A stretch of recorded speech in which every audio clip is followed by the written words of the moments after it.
Hey guys, it's Miss Krystal. It's Wednesday. What you reading? So anyway, we're gonna get right into these books. I've got middle grade books first and then high school books next.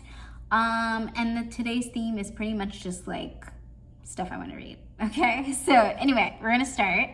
Life in the Balance. This is about this girl, Veronica. If you can't tell, she has a baseball uniform on. She's like doing big things. Okay, anyway. She wants to be in this all-star team, and she has been looking forward to trying out for a lot of the time. But unfortunately, they can't afford her. Well, her dad tells her that like he doesn't think that they can afford the fees for the baseball team, so she decides to like take it up on herself to make some money. And she thinks that she's going to do that by like winning the local talent show because there's a cash prize.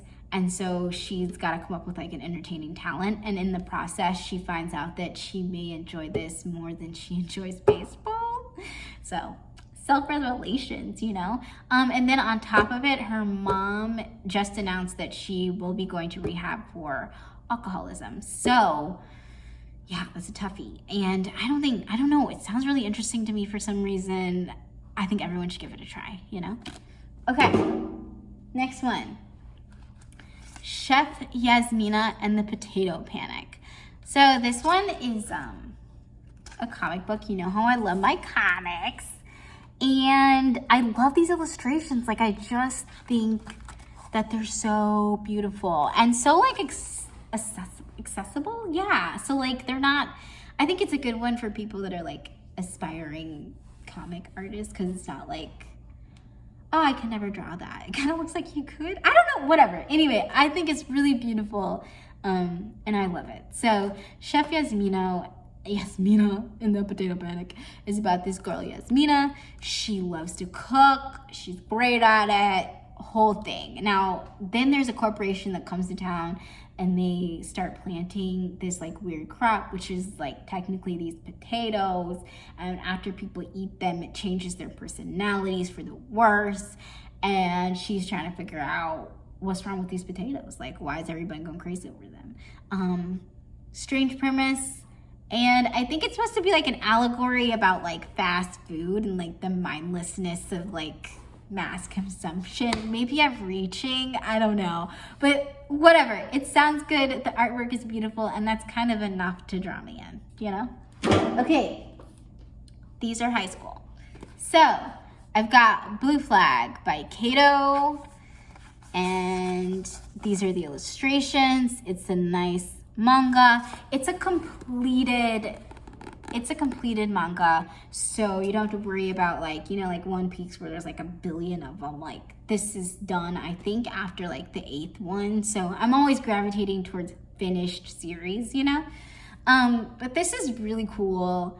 It's about these 3 kids. Well, it's technically about these 4 kids, okay? These 4 kids, and it's just like a giant love story, really, because, and it's queer.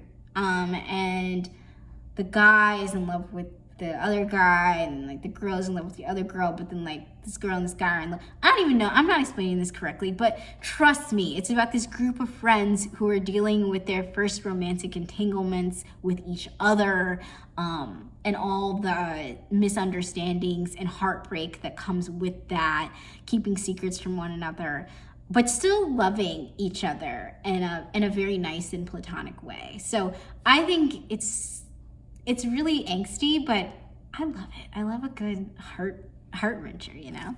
Okay, here we go. Last but not least is The Project. So The Project is about this girl, Lo, and it starts off with like Lo and B and their sisters, and after some tragic event where their family dies, essentially, like B is trying to find a place to take Lo, who at the time is like about to like approach death, basically, for some reason.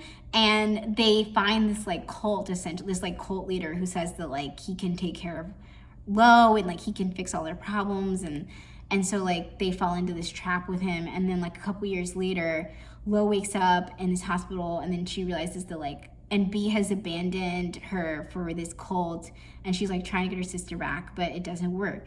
And so then like a couple years after that, this guy shows up and he says that like they took his daughter. The Unity Project is what it's called.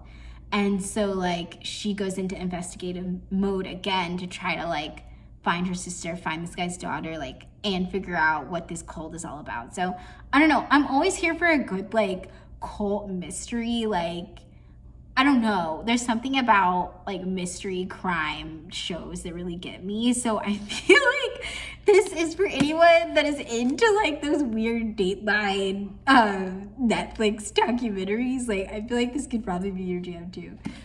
Okay, so those are just some books that I'm looking forward to. They're on my list.